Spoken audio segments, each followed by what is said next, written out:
औज़ुबिल्लाहिमिनश्शैतानिर्रजीम बिस्मिल्लाहिर्रहमानिर्रहीम अल्लाहुम्मा सल्लि अला सय्यिदिना व मौलाना मुहम्मदिन व अला आले मुहम्मद। नाज़रीन अस्सलाम वालेकुम।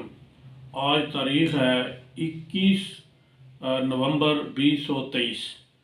तो अपने YouTube channel Parwaz point of view के साथ हाज़िर खिदमत हूँ मोहम्मद सलीम परवाज़, सीनियर सहाफ़ी। तो दो तीन अहम इश्यूज़ हैं, उन पर बात करना चाहूँगा कि जैसा कि आपको मालूम है कि आज दो अहम केस जो हैं वो इस्लामाबाद हाई कोर्ट में उनकी सुनवाई थी। तो सबसे पहले तो एक का फ़ैसला आया आज शाम को। इससे कबल मियाँ नवाज शरीफ साहब का एक केस था इवन फील्ड और अल अज़ीज़िया का। तो वो उसमें वो जैसे कि लोग जो तजिया नज़ार हैं वो अक्सर यही कह रहे हैं कि ये सब तय करके मियाँ साहब आते, तय के बग़ैर या वो कोई भी मामला हो उसको जब तक जो कुव्वतें होती हैं उनसे तय ना कर लें वो नहीं करते कुछ भी। तो ये जो केस है अदालत में ये तयशुदा है। आज तो पक्का मालूम हो गया, पहले भी लोग तजिया कर रहे थे, लेकिन अब जब ये तो उधर अदालत में ये पेश हुए चंद मिनटों के लिए, आधे घंटे के लिए सारा केस हुआ, तो उसमें ऐसे था जैसे अदालत को भी पहले मालूम है, इन सब को मालूम है, ऐसे आ रहे जैसे ये पिकनिक मनाने हुए ये इनके खिलाफ केसेस हैं जिसमें ये गिल्टी हैं, मुजरम है। ये आपको पता है कि नवाज शरीफ साहब मुजरम है, लेकिन उसको अदालत ने रिलीफ दिया हुआ है कि कोई बात नहीं, मौजें करें। मौजें करते करते वो आज अदालत में आ गए। तो अदालत में क्या हुआ कि जो वकला हैं उनसे अदालत पूछ रही है कि बंदे इस केस में आप कितने घंटे लेंगे दलाइल देने के लिए। तो वो कह रहे हैं मैक्सिमम 4 घंटे हम दलाइल के लिए लेंगे। तो दूसरी तरफ नैब थी जिन्होंने केस बनाए हुए हैं। नैब एक ऐसा दायरा है जिसकी लाठी उसकी भैंस। तो इनकी लाठी आजकल चल रही है। तो उन्होंने ये कह दिया कि जी हम सिर्फ चंद मिनट ही दलाइल देंगे, तो ज़्यादा से ज़्यादा आप कितने दलाइल दें, अदालत पूछ रही है। वो कहते ज़्यादा आधा घंटे दे लेंगे या इससे ज़्यादा। तो पूरी अदालत में कह कहे हंसी थी कि ये हमारी नैब है, सिर्फ आधा घंटा, वो 4 घंटे दलाइल दे रहे हैं और ये आधे घंटे में। इसका मतलब ये है कि ये केस जो है ये तयशुदा है और अदालत भी ये कह रही है हमें जल्द अज जल्द इसका फैसला करेंगे।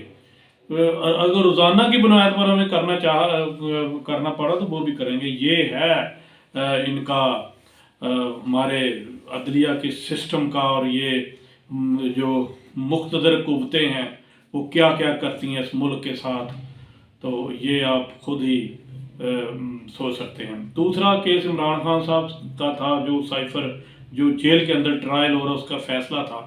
तो वो आज फैसला आ गया। उन्होंने कहा कि ये जो जेल ट्रायल हो रहा था ये इसको कल अदम करार दे दिया है, उसके जो नोटिफिकेशन थे उनको ख़त्म कर दिया है। उन्होंने कहा ये जो है ये गलत है, ये ट्रायल ऐसे नहीं हो सकता, ये प्रोसीजर को जो है वो उन्होंने नहीं अडॉप्ट किया, तो इसलिए इसको हम जो है ना वो उसके जो नोटिफिकेशंस हैं उनको ख़त्म करते हैं। तो लेकिन एक उसमें बात की कि जो जज की तैनाती थी वो ठीक थी। तो ये भी अब देखते हैं ये उन किस करवट बैठता है। वो पीटीआई वाले जो हैं वो उनके वकाला कई उनके बयान आ रहे थे कि ये हक की फतह हुई है, लेकिन ये तो चंद दिनों बाद पता चलेगा कि ये हक की फतह है कि या जो लोग इसको कर रहे हैं उनकी फतह है। तो एक और मैं बात करना चाहूँगा कि कल एक इंटरव्यू था खावर मानिका साहब का, शाहजेब खानजादा साहब के साथ जियो न्यूज़ पे।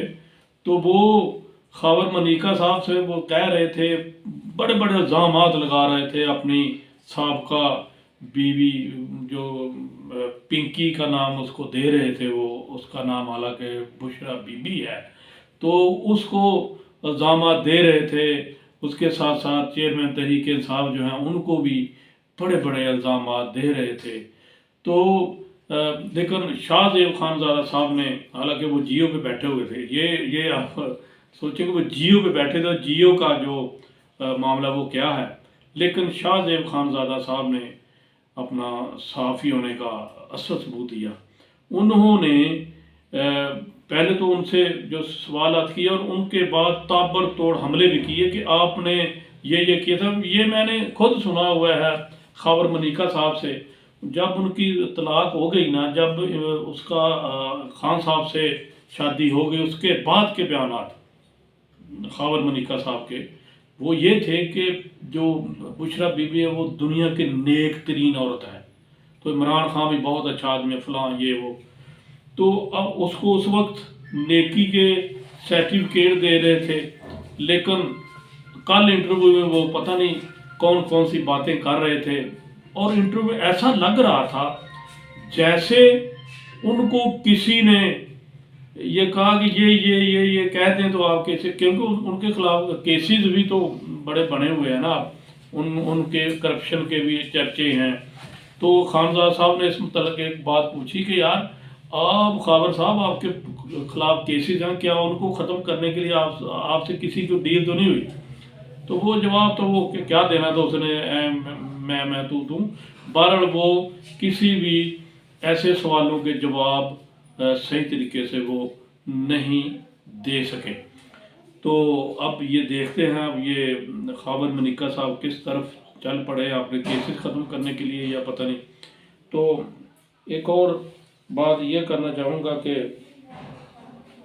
जो फैज़ाबाद धरना केस है जो सुप्रीम कोर्ट में चल रहा है, उसके मतलब आज अंसार बासी साहब हैं, हमारे एक बहुत बड़ा सहाफ़त का नाम है, उन्होंने लिखा है बड़े ग्रंटेड से, उन्होंने कहा कि आसन इकबाल साहब और शाद खाकान अब्बासी साहब वज़ीर आज़म और उस वक्त के वज़ीर दाखिला आसन इकबाल साहब, उनको कोट करते हुए उन्होंने लिखा है कि फैज़ हमीद जो उस वक्त जिसकी जिम्मेदारी जिसके साइन हुए उस मुआहदे पर, पहले उसके खिलाफ था ना ये वो, लेकिन उन्होंने कहा उनके खिलाफ कोई भी सबूत हमारे पास मौजूद नहीं है। अंदाज़ा लगा लें ये फैज़ाबाद धरना जिसका सुप्रीम कोर्ट के चीफ जस्टिस ने उसको दोबारा से लिया, और ये आज अंसार बासी साहब ने ये इंकशाफ किया कि उसके खिलाफ तो सबूत ही कोई नहीं है उस धरने के। तो इसी के साथ मैं आज इजाज़त चाहूँगा। तो मेरे इस ब्लॉग को